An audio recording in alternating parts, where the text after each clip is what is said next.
I've spent the last 25 years with my colleagues studying people like you, trying to look at those who are trying to change the world and figure out what differentiates those who do it really well, who are remarkably successful, and those who struggle for a long time and don't have quite the impact.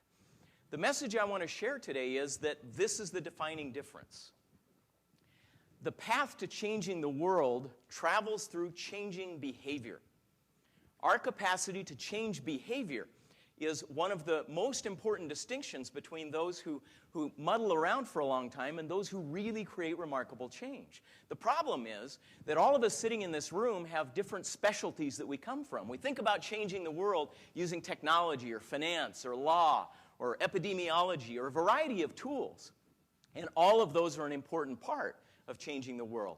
But all of them require an accompanying skill set, the capacity to change human behavior in order to enable and activate them.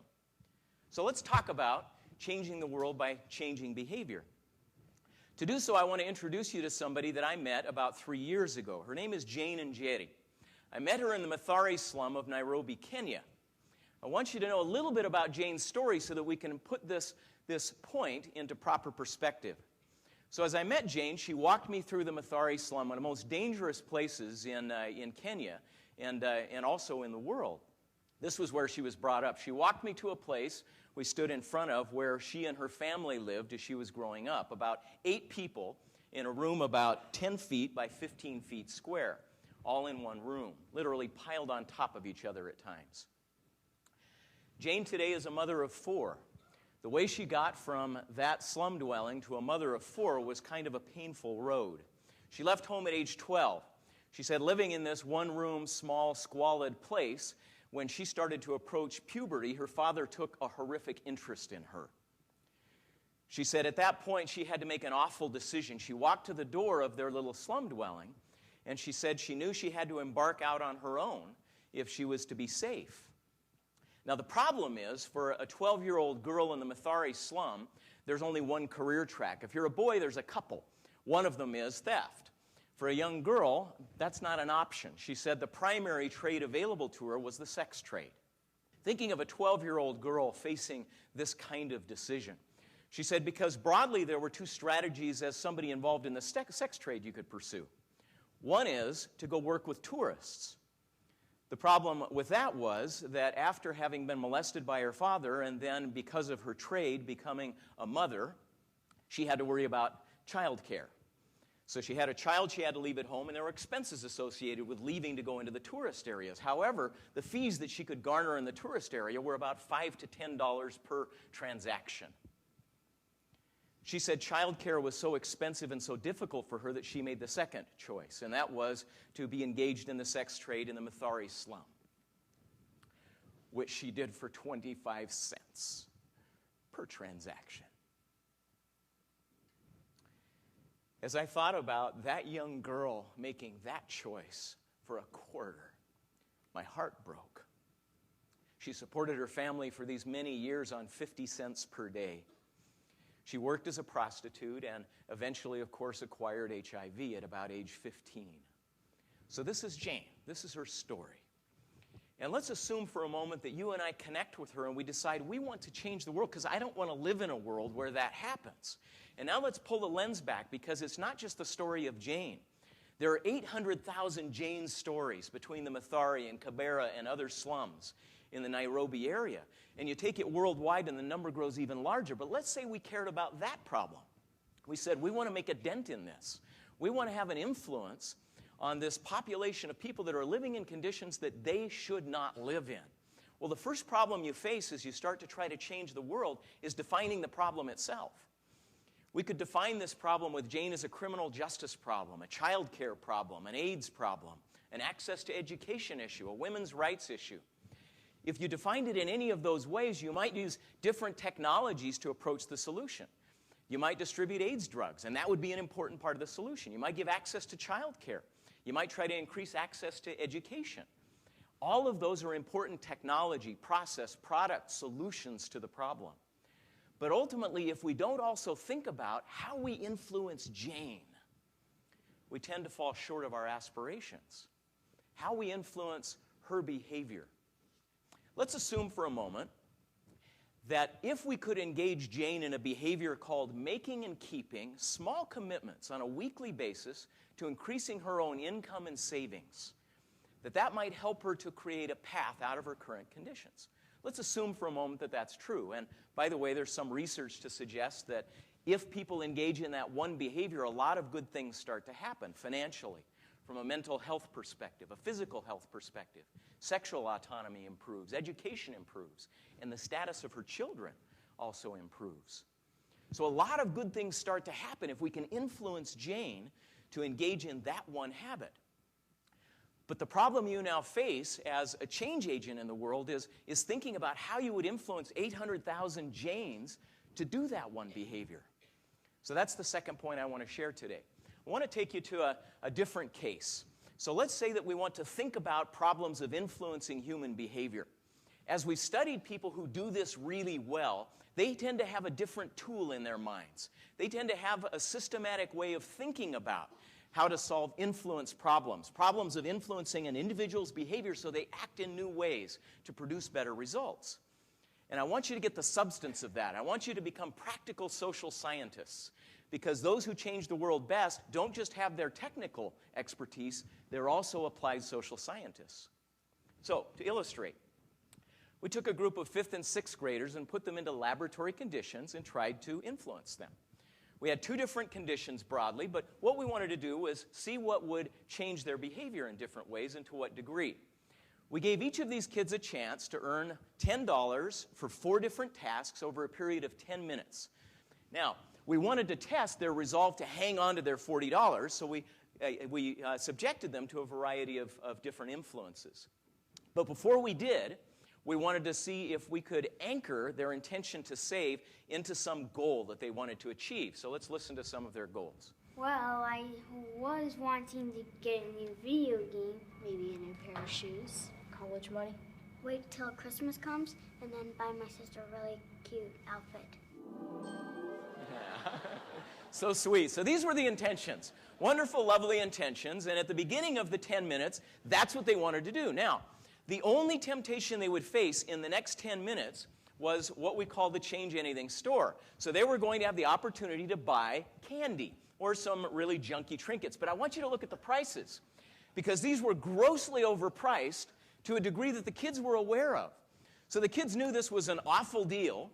They had $40 in their hands, and we wanted to test their ability to resist temptation. Have a look. So here's what happens. They spent like it was bonus day on Wall Street. Out of a potential $40, the average kid walked out with $13. They'd spent $27 on this overpriced junk. None of them achieved their savings goals.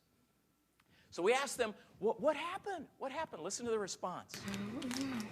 I don't know. There was like a lot of good stuff to buy. I'm not sure if I can answer that question. Now the problem is, we don't learn much about human behavior between that age and today very often. We don't realize what's happening to us and what shapes our choices. And just like Jane, who's struggling with a life that she abhors, we often look at ourselves and say, I don't know what happened to me. I don't know why I'm doing what I'm doing. And therefore, we're incapable of creating change. So what I want to do is pull back the veil here and help you understand what was happening to these kids, because by so doing, we'll understand what's happening to Jane. And that will help us think about influence problems in a higher quality way so that we can change the world for people like ourselves and others. Here's what was happening. We exposed all of the kids in these first conditions to 6 very deliberate sources of influence. And that's what we need to learn to recognize. These 6 sources of influence are acting on all of us all the time. So for example, personal motivation. As the kids came in, we said, take a look at all these candies, pick your favorite, and we'll give you a free taste. We were attempting to trigger a hot condition, a psychological hot condition that would make them a little bit more impulsive. The second thing we did was we put them into circumstances with absolutely no skills to deal with it. One of the reasons we do what we do is because we lack the skills to do something different. If you want to acquire new habits and new behaviors, it always requires the learning of new skills. So They came into novel circumstances, absolutely no preparation, and were thrown into these tasks. Second, we threw them into a social context that was unusual and uncomfortable for them. While there were other kids who were part of the experiment, there were a couple who were Confederates who played a very intentional role, but a modest one. Listen to how modest. You know, there's a lot of awesome candy over there. You should get a lot. As much as you can. Now that was it. So here's a 12-year-old kid, someone I've never met, standing next to me saying, dude, you should get a lot, all right? As much as you can. The question is, would that matter? I mean, it's $40, and who wants to spend it on $6 M&Ms, right? Well, the next thing we did was manipulate their structural experience, the structure of incentives that they were experiencing. They spent from a credit account. So they didn't experience the loss of the money as they spent it. Instead, we just racked it up on this invisible credit card that some of you students know about. And finally, structural ability. In their physical environment, we put just little visual cues, lots of big, bright pictures of kids admiring or gorging candy. So that was it. 10 minutes, very little temptation, at least from a price perspective. And the question was, would it induce them to spend? Now, again, remember what we're trying to learn here. It's how to think about why people do what we do so that we can design strategies as applied social scientists to change the world for the better. So what if we now turn these on their heads? Let's create a second condition where they don't get a free taste. They're just going to walk in and begin their tasks. What if we give them a little bit of training? What if we have them just practice for 30 seconds, writing down how much they earn and how much they spend and track that? What if we just manipulate the influence of their social environment? So we're going to take our two Confederates and we're going to have them use a different script. I'm going to save my money. How about you? I think I'm going to save my money. I think it'd probably be a good idea. You know, would such small and modest interventions make a difference? What if we pay them in cash? And finally, what if we take down all these tormenting pictures that we've surrounded them with? You know, would it make a difference? Well, let's have a look. It doesn't take long before you start to see that the behavior is remarkably different in this condition. $13 average saved in the first condition, $34. These aren't small differences. The kids in the second condition saved 270% of what the first kids saved. So what we're playing with here is a way of thinking about human behavior that is profoundly important for us to learn. If we want to change the world, we have to change behavior. So we've scoured the world to try to look at the work of those who seem to be more successful than others. And we've found that this is a key difference. So take, for example, Jane. There are many in the nonprofit sector and even the for-profit sector that would say if we gave her access to credit, if we gave a microcredit loan, she could improve her circumstances, she could improve her income. But we found there are big differences between those who are really influencing change and those who are just making and getting loan repayments. If we think of ourselves as loan providers, we tend not to think of this as an influence problem. And we come up with much simpler interventions that don't really work. One that we found that's having quite an influence is the one that Jane and Jerry found. It's called Jamii Bora, started by a woman named Ingrid Monroe in the Nairobi, Kenya area. Jane found this organization. One of the first things she experienced was a source of influence. The first source of influence, personal motivation. One of the things that happened as part of her experience with Jamii Bora is they helped her anchor the need to increase her income and start saving money to something meaningful and tangible. For Jane, it was a house. As part of her experience with Jamii Bora, she acquired skills for financial management, how to think about income and savings in different ways, but also entrepreneurial skills. She also was brought into a completely different social context. Rather than other people whose lives were as desperate and damaged as hers, she now sat next to people who were trying to save and trying to increase their incomes. One day in a meeting, she sat next to Mary Miyuti. You see, Mary Miyuti wanted to start something that would differentiate herself from her competitors. She wanted to start a new business. She didn't have a lot of capital, so she needed low-cost products. She started casting about for ideas. She saw that people that were slaughtering chickens tended to pull most of the meat out, but they threw aside the entrails, but also, take a look at the product here, threw aside the head. They pulled the neck meat out, but the head and the neck skin were cast off. So clever entrepreneur that she was, Mary Muty, approached them and said, "Can I just have the decapitated heads?" And they said, "Take them." "Can I have the entrails?" He said, "Take them." She took them home and cooked the entrails along with some potatoes and onions. She then pushed all of that into the neck of this bird. She sewed up the end, dropped the entire thing into water, and boiled it. It became this portable, almost like one of those yogurt things that you eat. She created this portable, nutritious, and some tell me delicious product that she sells every single one of, I imagine them eating it like a Pez dispenser. But it turns out they take it from the other end, so. And I asked her, this is who Jane is sitting next to, I asked her about her cost structure. She said, "Loaded costs? I'm in the Mathare Slum." The incentives are there. If you save, you gain interest. They're taught about finances. They understand about increasing income and the effect that can have on the family. And finally, she's given a completely different physical environment. She can escape this negative and dour situation she used to spend her life in and find refuge in a center with other entrepreneurs that are pulling themselves out of poverty. So what would happen if you flipped all those sources of influence? Well, you saw it in the spending experiment. And I saw it with Jane. The day that I walked through the Mathare Slum with her, we left her old home. And we boarded a bus and exited the Mathare Slum, and we drove out to a little village neighboring the Nairobi area to Jane's new home. 3 days earlier, she moved into that with solid walls and a leak-proof roof and 2 bedrooms and lighting and indoor plumbing. We had her housewarming party together and celebrated this wonderful new place that she was in. And I asked her, I said, "Jane, what was it like the first minute you walked into your new home?" She said, "I gathered my children to my side. I dropped to my knees.